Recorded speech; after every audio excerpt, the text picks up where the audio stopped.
नमस्कार, मैं हूं नारायण शर्मा और आप देख रहे हैं AINS न्यूज 24 चैनल। अब खबरें विस्तार से।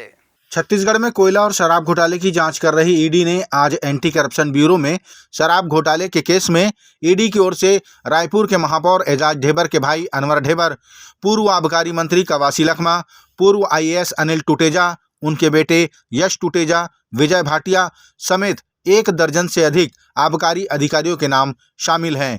सत्ता परिवर्तन के बाद ईडी के इस कदम से कांग्रेस सख्ते में है। इतनी बड़ी मात्रा में पूर्व मंत्री, अफसर और नेताओं पर FIR से ये आज की सबसे चर्चित खबर बन गई। जिनके खिलाफ ACB में FIR दर्ज हुई है उनमें पूर्व मंत्री कवासी लखमा, अमरजीत भगत, पूर्व मुख्य सचिव विवेक ढांड, जेल में बंद IAS रानू साहू, समीर विश्नोई, अनिल टुटेजा, उनके बेटे यश टुटेजा, कांग्रेस के कोषाध्यक्ष रामगोपाल अग्रवाल, पूर्व विधायक शिशुपाल सोरी, चंद्रदेव राय, बृहस्पत सिंह, UD मिंज और गुलाब कमरों के नाम शामिल हैं। इसी तरह पूर्व मुख्यमंत्री भूपेश बघेल की उपसचिव रहीं सौम्या चौरसिया, कारोबारी सूर्यकांत तिवारी, सुनील अग्रवाल और निखिल चंद्राकर के नाम भी हैं। ईडी द्वारा की गई आज की FIR पर पूर्व मुख्यमंत्री भूपेश बघेल ने कहा कि ईडी और ACB की जांच में पहले ये नाम नहीं थे, अचानक आज इनके नाम आना संदेह को जन्म देता है। उन्होंने कहा कि लोकसभा चुनाव के पहले कांग्रेस के नेताओं को बदनाम करने की ये भाजपा और ईडी द्वारा रचित साजिश है। 3 साल से IT और ED जांच कर रही है और जांच करने के बाद अब ACB को उन्होंने कहा कि इसमें FIR करें। जब ED जांच कर रही थी, IT जांच कर रही थी, तब इन लोगों का न UD मिंज का नाम था, न अमरजीत भगत का नाम था, न गुलाब कमरों का नाम था, न ही कवासी लखमा का नाम था। आज अचानक ईडी के आवेदन पर ACB ने केस रजिस्टर्ड किया है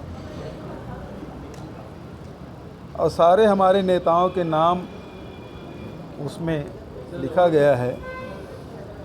ये सीधी सी बात है कि ये लोकसभा को ध्यान में रखते हुए प्रदेश के नेताओं को बदनाम करने का षड्यंत्र भारतीय जनता पार्टी के एजेंसी ईडी अब राज्य सरकार के द्वारा ACB के द्वारा जांच करने का निर्देश किया, FIR दर्ज किया है।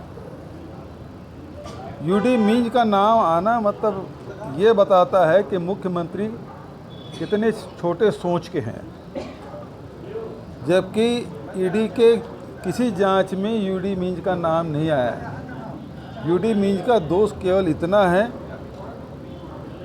कि वो विष्णुदेव साय के खिलाफ चुनाव लड़े,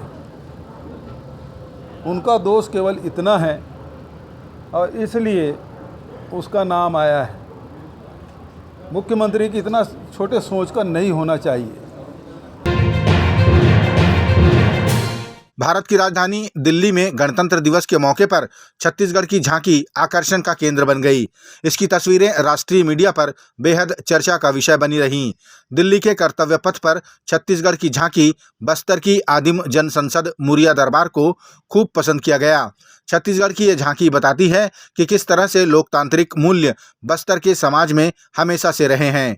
बड़े डोंगर क्षेत्र के लिमऊ राजा से लेकर जगदलपुर में मुरिया दरबार तक लोकतांत्रिक चेतना बस्तर के समाज में स्वतः ही प्रवाहित होती रही है। समूचे देश समेत छत्तीसगढ़ में भी गणतंत्र दिवस धूमधाम से मनाया गया। राजधानी रायपुर के पुलिस परेड ग्राउंड में प्रदेश के राज्यपाल विश्वभूषण हरिचंदन ने झंडा वंदन किया और परेड की सलामी ली। इस मौके पर अश्वारोही दल द्वारा flag march, standing salute, tent pegging और शो जंपिंग किया गया। उत्कृष्ट प्रदर्शन करने वाले प्लाटून को सम्मानित भी किया गया। छत्तीसगढ़ के मुख्यमंत्री विष्णुदेव साय ने बस्तर के जिला मुख्यालय जगदलपुर में ध्वजारोहण कर परेड की सलामी ली और प्रदेशवासियों को गणतंत्र दिवस की शुभकामनाएं दी। इस मौके पर मुख्यमंत्री ने कहा कि जन जन के सपनों को साकार करने हमारी सरकार तत्पर है। उन्होंने कहा कि हमारा संविधान अतीत के अनुभवों, वर्तमान की ज़रूरतों और भविष्य की चुनौतियों को ध्यान में रखकर बनाया गया दुनिया का सर्वश्रेष्ठ संविधान है। मातृशक्ति को नमन करते हुए मैं कहना चाहता हूं कि माताओं, बहनों, बेटियों के सम्मान स्वाभिमान, स्वावलंबन और सुरक्षा के लिए हम हर संभव कदम उठाएंगे। उनकी सेहत, शिक्षा और पोषण के लिए भी समुचित योजनाएं कारगर ढंग से लागू की जाएंगी। हमने महतारी बंधन योजना के अंतर्गत 12,000 रुपये वार्षिक आर्थिक सहायता प्रदान करने का वादा निभाने की दिशा में पहल प्रारंभ की है। राजधानी के नवा रायपुर स्थित मंत्रालय में अपर मुख्य सचिव श्रीमती रेणु पिल्ले ने ध्वजारोहण कर सलामी ली। इस मौके पर मंत्रालय के अधिकारी और कर्मचारी भी उपस्थित रहे। अंत में बच्चों द्वारा सांस्कृतिक कार्यक्रम भी प्रस्तुत किया गया। छत्तीसगढ़ के वाणिज्य, उद्योग एवं श्रम मंत्री लखनलाल देवांगन ने कोरबा जिले के CSEB फुटबॉल ग्राउंड में आयोजित जिला स्तरीय कार्यक्रम में ध्वजारोहण कर परेड की सलामी ली।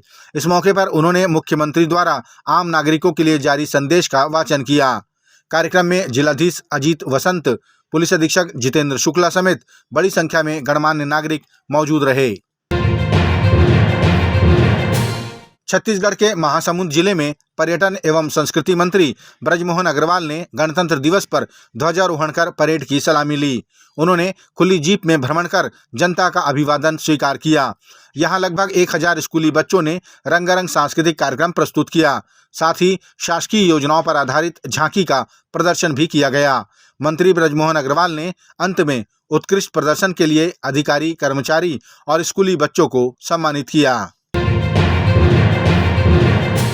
छत्तीसगढ़ के केशकाल नगर पंचायत भवन में अध्यक्ष रोशन जमील ने झंडा वंदन किया और मुख्यमंत्री के संदेश का वाचन किया। इस मौके पर उन्होंने केशकाल समेत प्रदेशवासियों को गणतंत्र दिवस की बधाई दी। केशकाल में स्कूली बच्चों द्वारा प्रभात फेरी भी निकाली गई, जिसमें बच्चों ने बैंड के माध्यम से भारत माता की जय के नारे को बुलंद किया। ये प्रभात फेरी केशकाल के विभिन्न मार्गों से होकर गुजरी।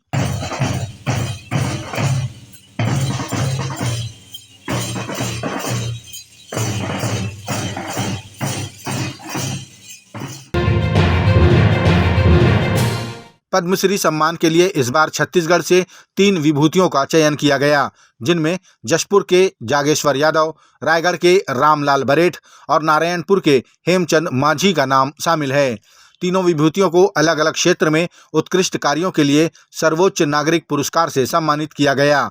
रामलाल बरेठ को कला के क्षेत्र में, हेमचंद मांझी को चिकित्सा के क्षेत्र में और जागेश्वर यादव को समाज सेवा के क्षेत्र में उत्कृष्ट कार्यों के लिए ये सम्मान प्राप्त हुआ है। जागेश्वर यादव को पद्मश्री सम्मान मिलने पर जशपुर में उत्साह का माहौल है। जागेश्वर यादव ने अपना पूरा जीवन बिरहोर और पहाड़ी कोरवाओं के उत्थान के लिए समर्पित कर दिया। उन्होंने जशपुर में आश्रम की भी स्थापना की और निरक्षरता उन्मूलन और स्वास्थ्य सेवा के मानकों को बेहतर बनाने का काम किया।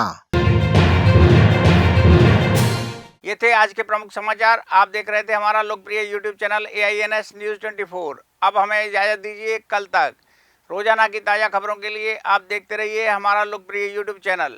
हमारे यूट्यूब चैनल को लाइक, सब्सक्राइब और बेल आइकॉन का बटन दबाना ना भूलें। नमस्कार।